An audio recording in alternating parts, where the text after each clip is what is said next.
Hey guys. Depending on the class, we took notes here, right, up in this box. And then you use those and the information we learned in the activity to answer the questions. So just to move quickly through here, because I think most students have it, but in case you were absent, our first learning target was we're noticing we can use this information we collected on Barbie and Ken to make predictions, right?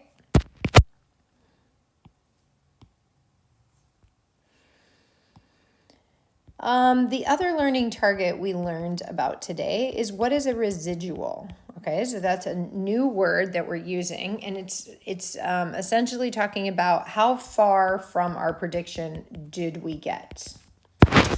Our last thing we talked about that we saw is the y-intercept and the slope. So that came up in class as well.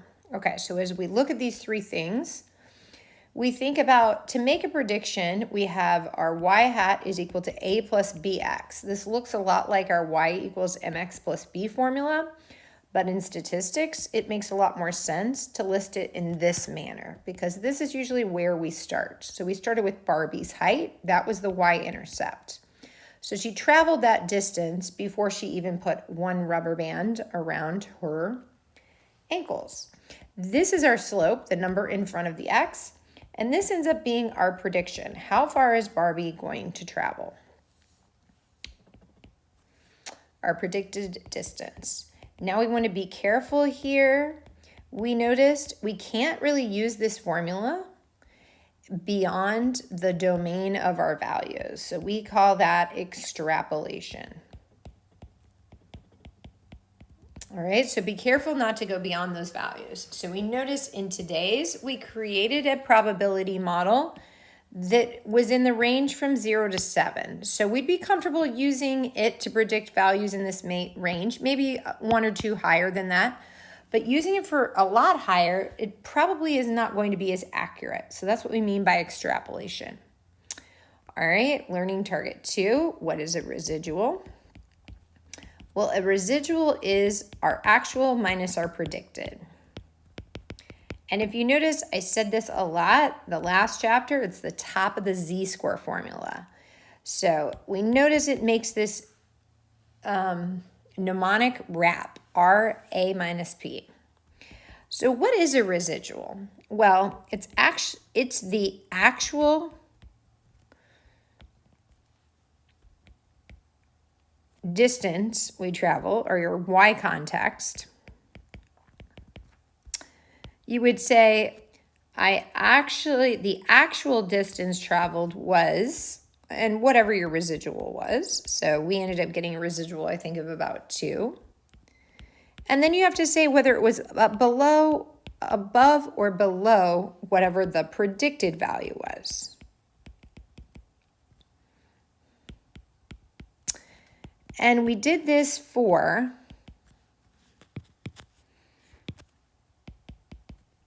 x equal 5 when there were 5 rubber bands.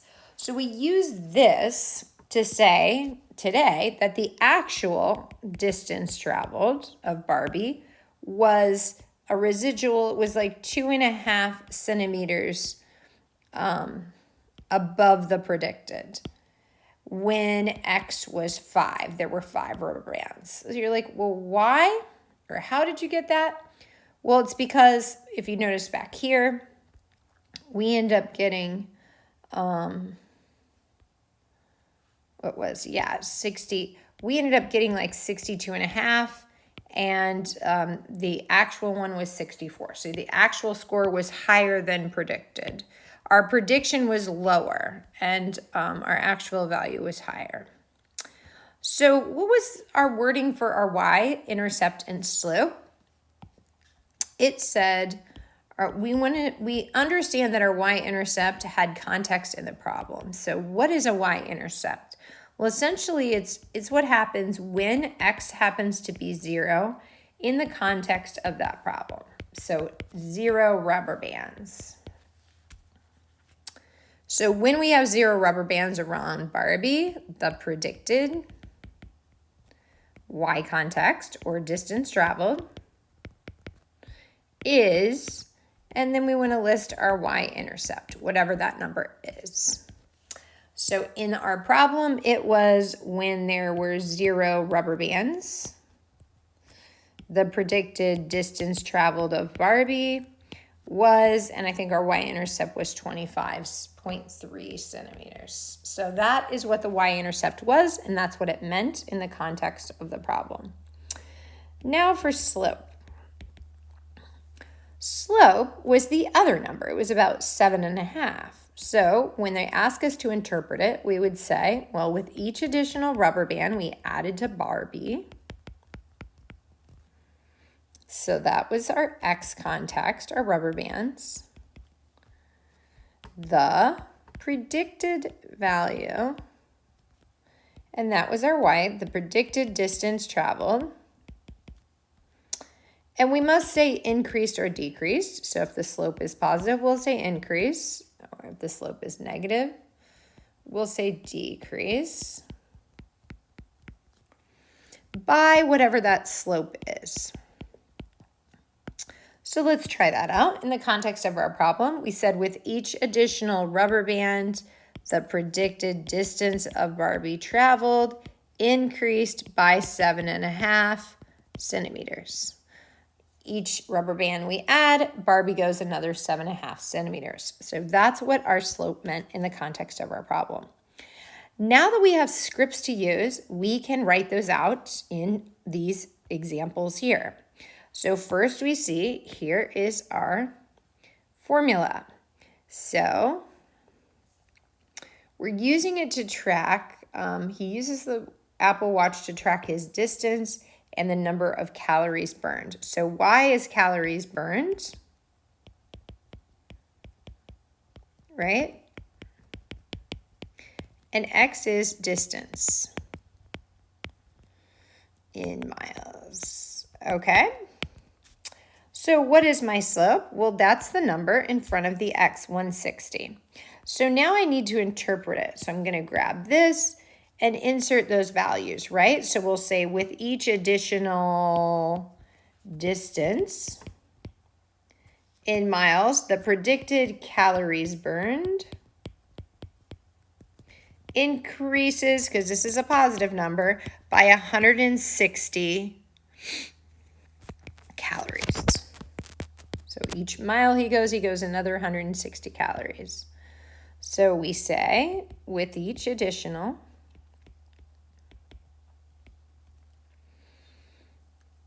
X contents, each additional distance in miles, you would predict to burn 160 calories. So the predicted Y context, calories burned, increases by 160, that's our slope, calories. So if that's not enough calories, run another mile, you'll burn another 160 calories. This is what we see when we get on a treadmill. This is how many calories we burn in each mile. Does the Y value here have any meaning or context? So again, we'll look up here in our notes. Our Y-intercept is when X is 0. So when I've run no miles, what do we have here? So that would be this number, right? So does the number have any context? And so that would be yes, if so, so yes. The Y-intercept has meaning. So what does it mean? It says when. So again, I'm just using our thing. When X is 0, well, that's distance traveled. When I've traveled 0 miles, the predicted calories burned is 20, whatever that Y-intercept was, and that was 20. So I'm entering that here.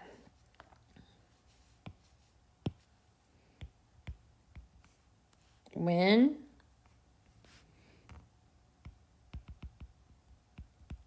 Michael's traveled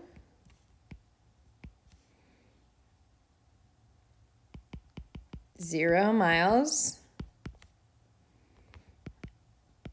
The predicted Y context, so that's predicted calories burned,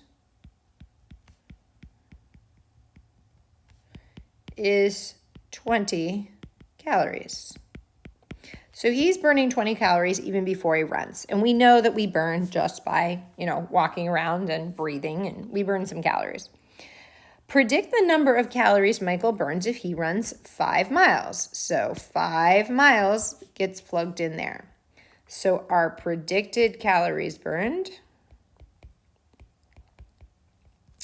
is equal to 20 plus 160 times the 5 miles.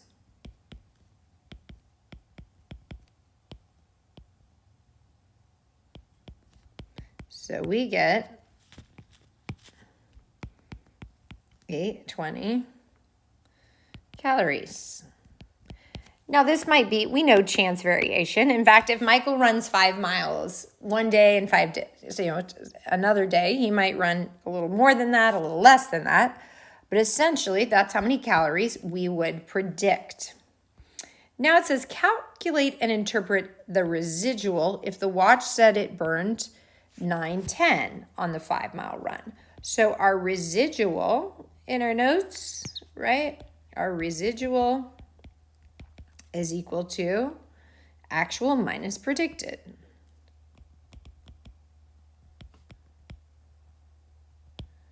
So our actual burn was 910, and we'd predict him to burn the 820. So that would be 90 miles. So we ended up, which is good news, if you're wanting to burn calories, we burned more than we predicted. So looking at our script, the actual calorie burn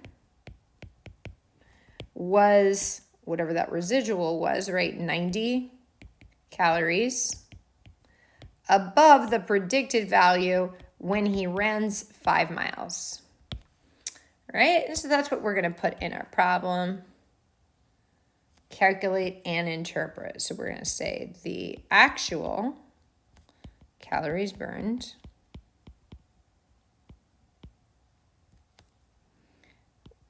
was 90 calories above the predicted value for X equal 5 miles. Last one, Michael's thinking about signing up for a marathon. So far, his longest run has been only 10 miles. Should he use the regression? So he's saying he's used or created this data set from 0 to 10 miles for X values. Should he use an X value of 26.2? Probably not. So we're going to say no, that would be extrapolation.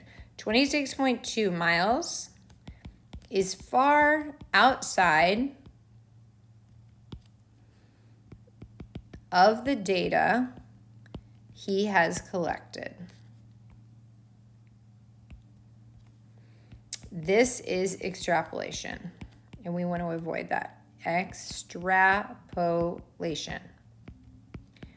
We don't want to avoid that. We also know in real life that the more you run, you may burn less. So our bodies have a tendency, especially if we're running for a very, very, very long distance, of adapting and maybe burning less calories per mile. Thanks for